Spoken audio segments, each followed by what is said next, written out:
All right, here's a few news stories that were interesting. This one I found very interesting. As you know, Telegram is all in the news because the founder just got arrested in France. And there are two very interesting articles about this.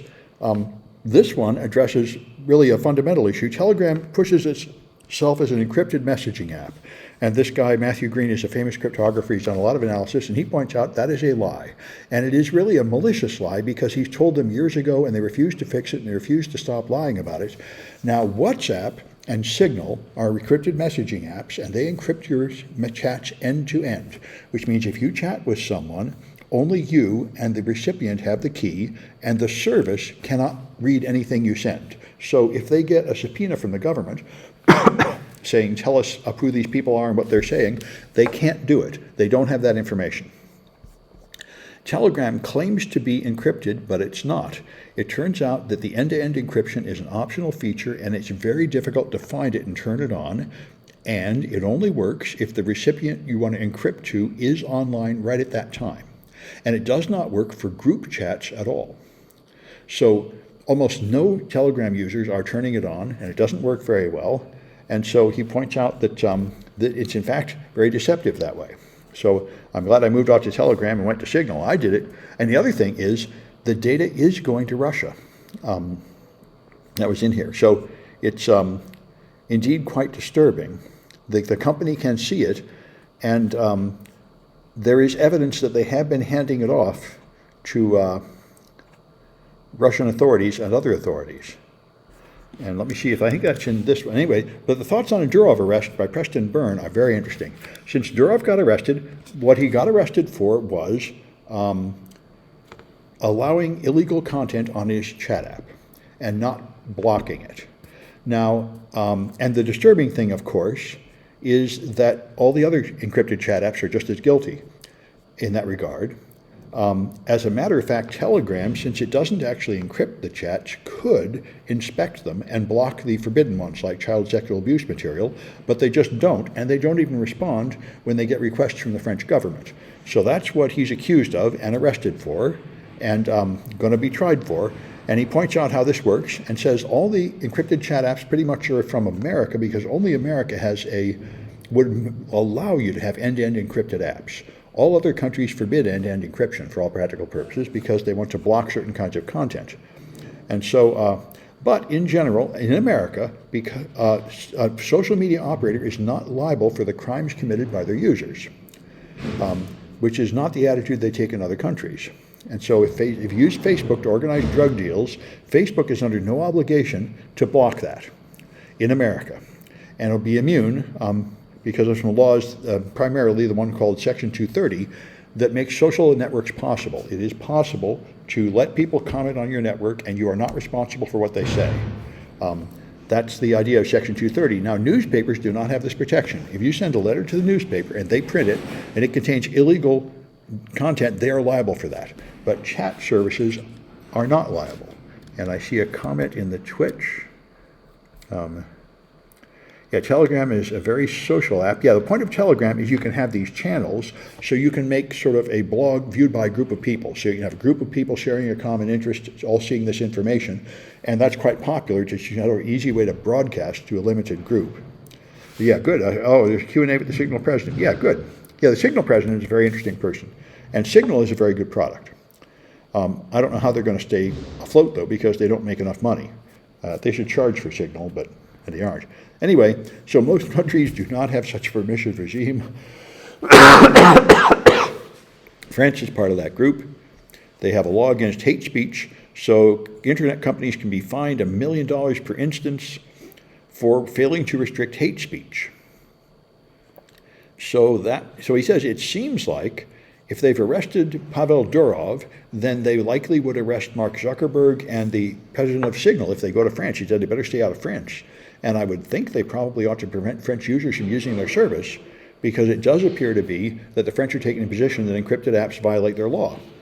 So anyway, we'll see what comes of all this, but it is a strange thing to prosecute Telegram and not the other ones. And this is, internet censorship is a really tough topic. And one of these articles, I can't find it right now, also talks about how there's a lot of evidence that Telegram has been handing over private information to governments, including the Russian government. People that said things Putin didn't like did mysteriously get identified from their Telegram channels and punished.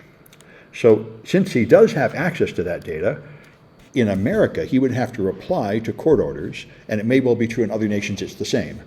Whereas Signal and WhatsApp would be able to say we don't have that data, which would protect them in America, although probably not in other countries. So it's one of the many issues that makes it difficult to understand how we can have an international internet because all the different nations have different laws and they're incompatible. Anyway, the Wired article, Signal is completely nonprofit. Yeah. Well, they have plenty of funding. Yeah, well, we'll see. Well, in a way, I guess you don't need Signal if you're willing to use WhatsApp, but I'm very reluctant to be under Mark Zuckerberg's thumb, especially since now he's coming out more and more as basically a right-winger like Trump. He's now saying he's sorry he had to remove the vaccine disinformation during COVID and thinks he should have just published it. So he's coming out like Musk. Musk is for just total unfiltered, no content moderation at all, although he throws off the liberals. Anyway, so Microsoft's chatbot, which is Copilot, had a bunch of flaws that were pretty serious, and these work on prompt injection. And in our machine learning course, we've done this a lot. Prompt injection is very close to what we're going to do tonight in 129S, command injection, when you are able to send data to the server and the server misunderstands your data as commands from the administrator. And that's a general property of all large language models. The prompt you send them, the question you ask them, is just added to a bunch of rules from the administrator, and there is no distinction made between those two pieces of data. So you can give it commands as if you were the administrator. And they found they were able to do this. It began with a phishing email that triggered prompt injection. And so he said he would add to a Word document that instructs Copilot to become a scammer named Microsoft Defender for Copirate, and then answer like a pirate, and then let me read other people's emails, and it would do that. So apparently Microsoft claims to have patched these things, although they won't explain how they patched it. And in fact, this is a really big problem. All the large language models are subject to prompt injection, and the defenses are miserable.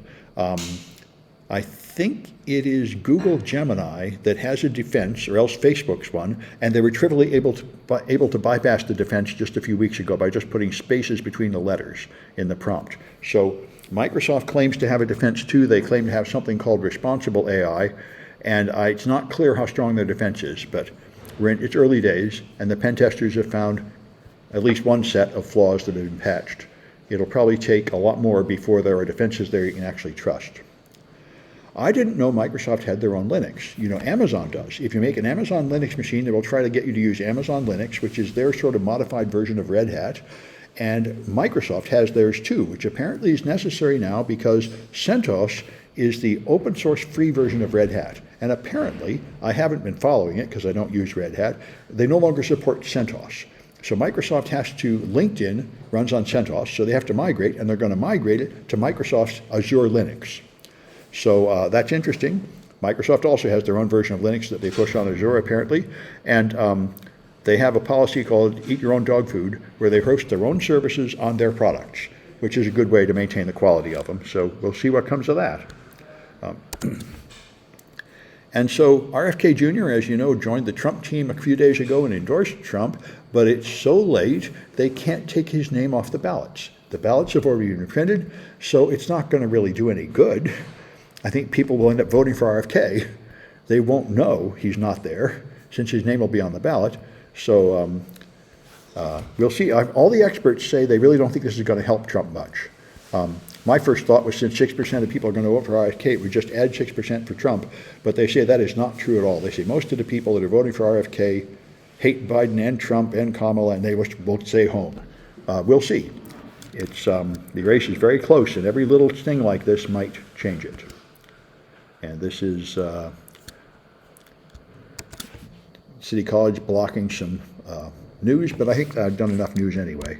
I'm going to stop the recording.